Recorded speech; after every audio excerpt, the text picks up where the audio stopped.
pamilya. Dahil nandito yung hinahanap namin. Matagal natin itong hindi nabalikan, hindi na-update, pero napakalaking progress.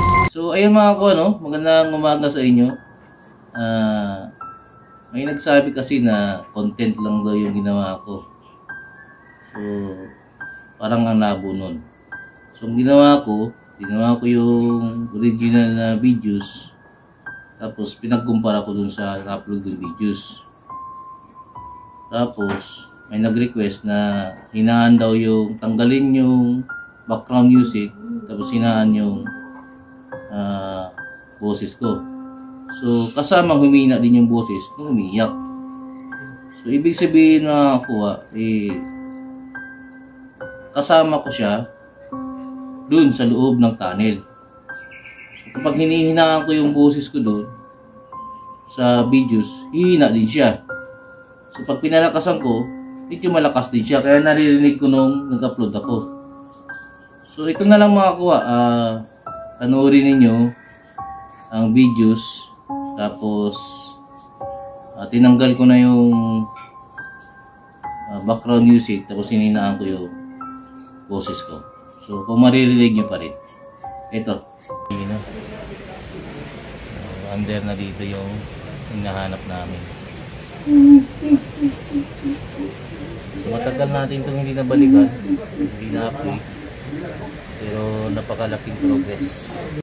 So ayun mga ko, subukan pa nating pahinaan yung boses ko doon, kung sasama ba yung boses na umiiyak sa patina. Tapos i-mute natin yung naririnig natin na tubig, at tinanggal ko na rin yung background music. So pasensya na kayo dun sa background music sa pag-upload ko kasi medyo malakas, medyo hindi ko na control. Pero nilakasan ko kasi yung boses ko doon, kaya narinig ko yung umiiyak. Kaya doon ako huminto, may narinig ako. Bihira kasi na pumapasok ka ng tunnel, tapos may marinig ka. So ito mga kuha, pakinggan natin. Under na dito yung hinahanap namin. So matagal natin itong hindi nabalikan, hindi na-update, pero napakalaking progress. Ayun nga mga kakuha, so narinig na talaga natin kahit mahina na yung volume. So may umiiyak talaga sa loob. So hindi ko po yun napapansin noon, kasi nakapokus ako sa pagukay namin.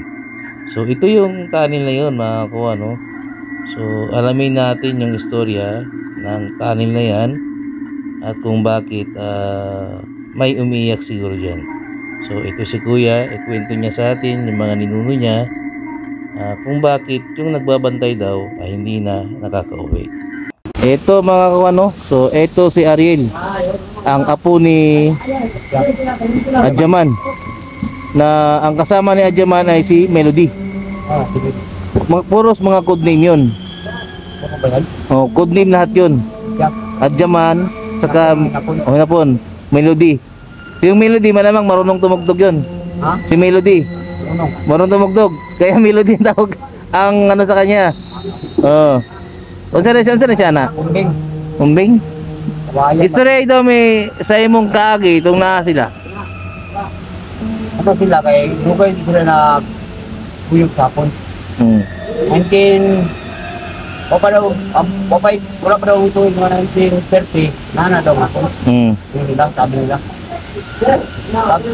Pag line of 4 1942 nagira daw dito. Nagira na ito. Mga tao mong papa 1942 man gamal pa wala pa. Wala pa mi. So lolo ni mo si Adjaman? Lolo na mo. Si Melody Kapatid sila.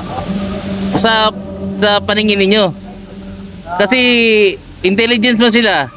So parang magkakapatid sila. Puro. Nila kapatid sila. Tapos Nagyan sila. Hindi daw sila ano ng hapon, hindi lang. Dahil pag sinabi nila, sino may mga kung dito magbabantay. Mayroon daw kami. Hindi nila kabalik daw, sabi nila. Kasi Kabutan siguro ba lang? Patay na. Patay na. Na sila lang hindi. Ang ako din sila gusto mong pabilin. Tulisan na sila na ayaw magpabilin sila. Amo na sila buhay. Matay na sa mga gulangon. Kasi hindi man yung pwede na malaman ng mga Pilipino. Kunwari man yun sila na hindi magpaiwag, mga Hapon man sila. O, diskarte. Pero sa tingin mo, yan si Melody, mukhang Pilipino, hindi? Hindi Pilipino? Bakit ano mukha? Balbon? Puti. Puti? Pula-pula. Matangkad?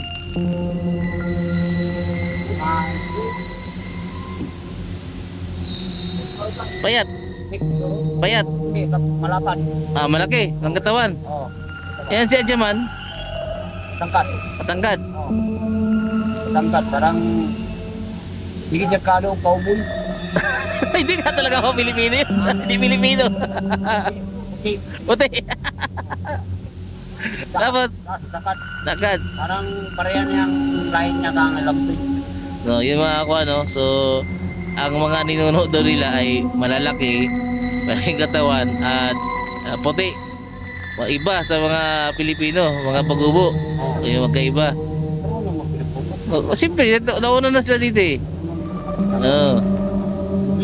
Bakit marunong sila maghinapon na bagubo man sila? Yun ang kapagtataka. Yan sila Motoy, nung pinuntahan ni Kamori, hinapon sila.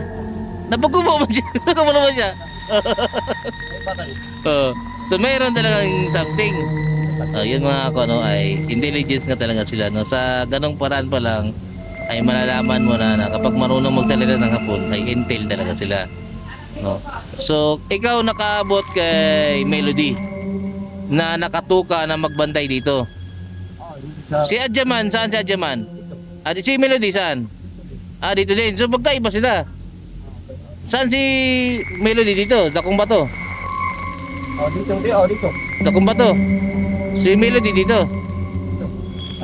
Sa baba si Motoy.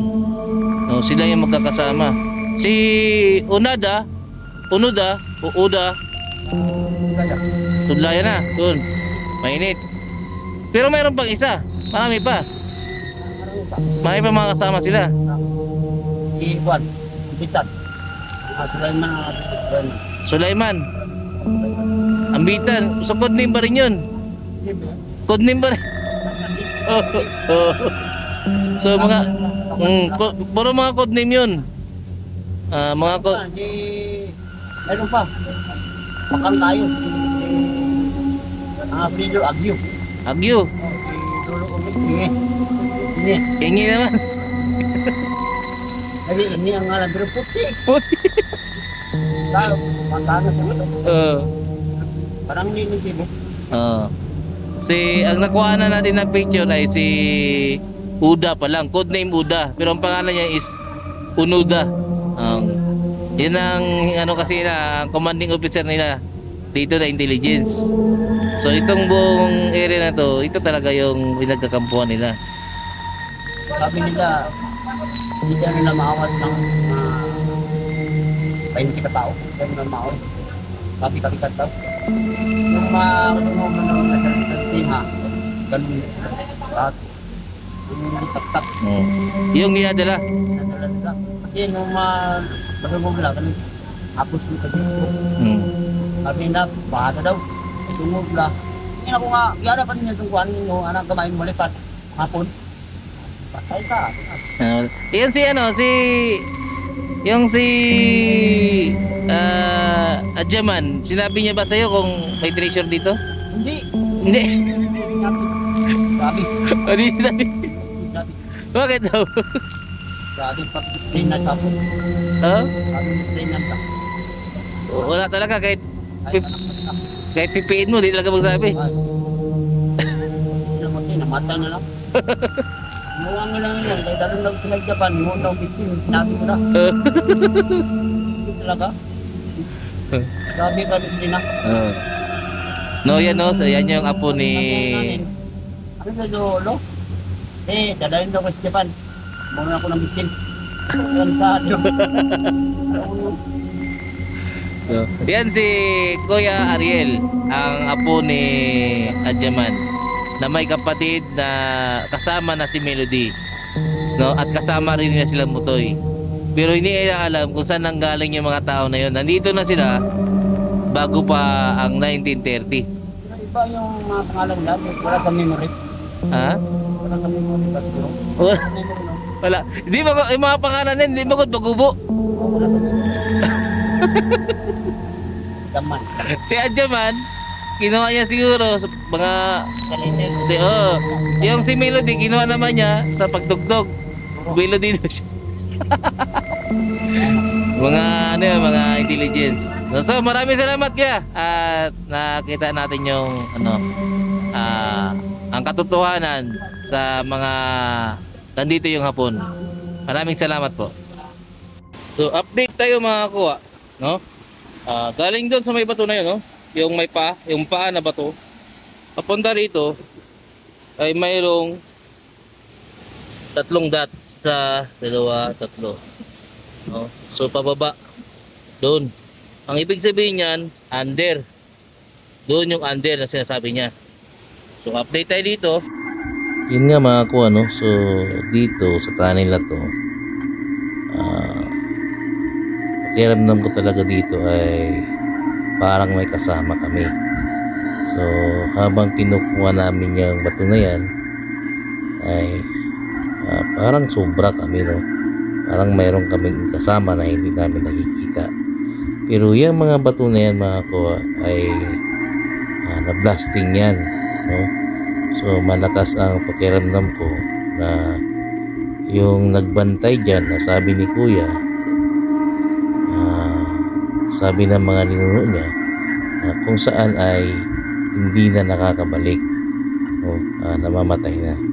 So kasama dyan sa loob na yan yung mga tao na yun, no? Yung nagdala, yung nagbantay, yung mga Pilipino, kasama silang na blasting dyan sa loob ng tunnel na yan. So actually mga kuha, sa likod ng bato na yan ay may butas pa, pero medyo malambot yung lupa at loose track yung mga bato. So hindi kaagad namin yan basta-basta makuha kasi baka dadagan sa amin yung nasa taas. So ang ginawa namin, hinanapan namin ng butas yan pababa, pero ganun pa rin na nahuhulog yung sa taas, kaya masyado kami maingat dyan. Yan si kuya, pinupukpok niya yung sa taas na yan, tinitingnan niya kung saan pa yung posibleng kunin para hindi malaglag sa amin kapag sa baba kami dumadaan. So sa likod niyan, yung mailaw na yan ay doon ko narinig yung boses, pero actually nung nandun ako ay hindi ko naririnig talaga, hindi ko napapansin. Nung nag-upload lang ako, saka ko yun napansin na may umiiyak pala. So kaya natigilan ako nun. So ito mga kuha, panoorin natin ng buo at pagmasdan natin ang kabuuan ng labas ng tunnel na yan. So ito yung mga kuha, no? Ito yung labas ng tunnel na yun, at nasa malaking bato siya. So sa baba yung bunganga ng tunnel. So safety na safety kasi parang hindi siya nakikita. Pero sa mga magpupunta dyan, no, sa mga hindi nakakaalam tapos maligaw dyan, ay wag po kayong pumasok na walang kasama. Advice ko lang yan sa inyo kasi dyan sa area na yan ay kung ikaw lang mag-isa tapos pinasok mo yan, tapos yung bato na yan ay masyadong malaki, tapos natrap kayo sa loob doon, minulto kayo, ay hindi kayo makakalabas kasi mahuhulog yung mga bato sa inyo dyan. So sana kung may pumunta man dyan na mga gustong tumingin dyan ay magdala kayo ng kasama na marunong dyan, lalo na yung mga bagubo, no? Payo ko lang yan sa inyo. So ito yung labas ng tunnel na may umiiyak sa loob.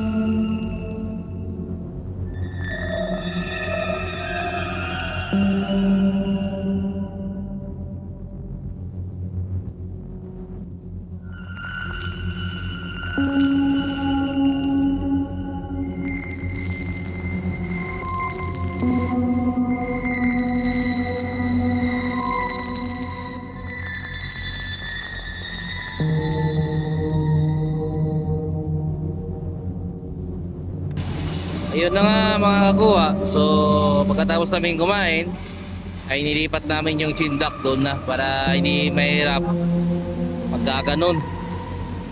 Yan si Uncle, oh. So tingnan natin yung sa loob. Update natin. So ayan na yung mga bato, no. Medyo dumami na yung boulders. Nahulog na namin lahat.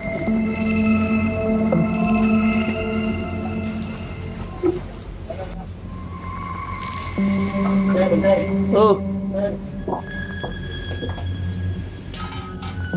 So andun si Uncle. Nahulog pala itong ano. Nahulog. Oh. So nahulog pala yung nahulog pala, no? Tingnan natin yung ginagawa niya. Tol? Ano yan ka nagsugod? Para mga nahangir. Ihulog na lang na. Kaya mahulog mo na sa tuwa. Sige, sige. Oh. So yun mga kung ano.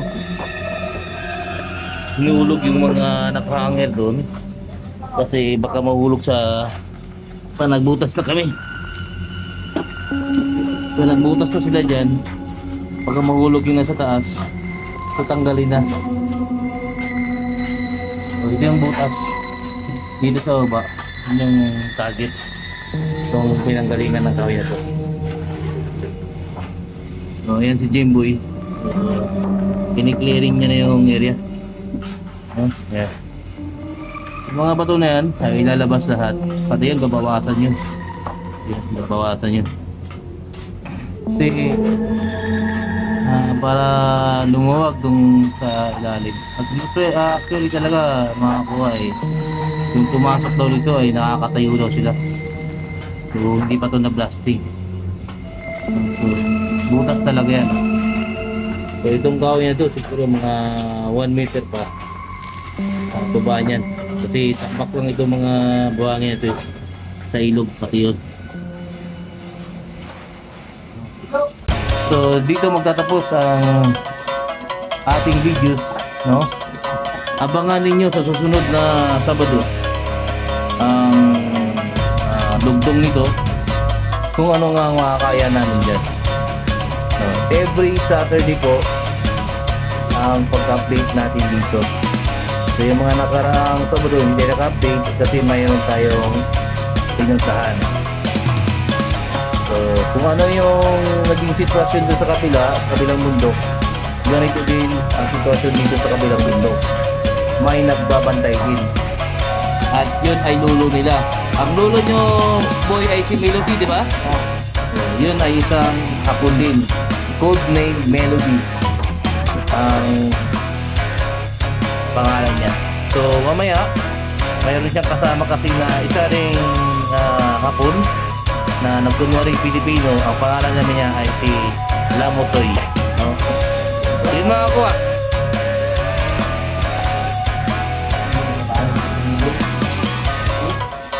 Hanggang dito na lang siguro. So ayun na nga mga kuha, no? Na-workout na yung butas doon.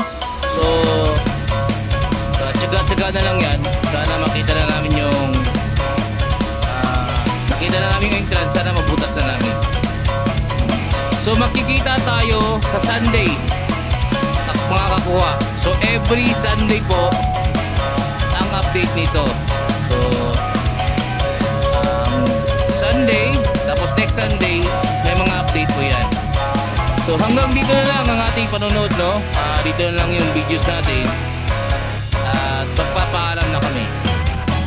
So maraming salamat sa mga nagsuporta dyan, sa mga magpapa-shoutout, mamaya shoutout ko kayo.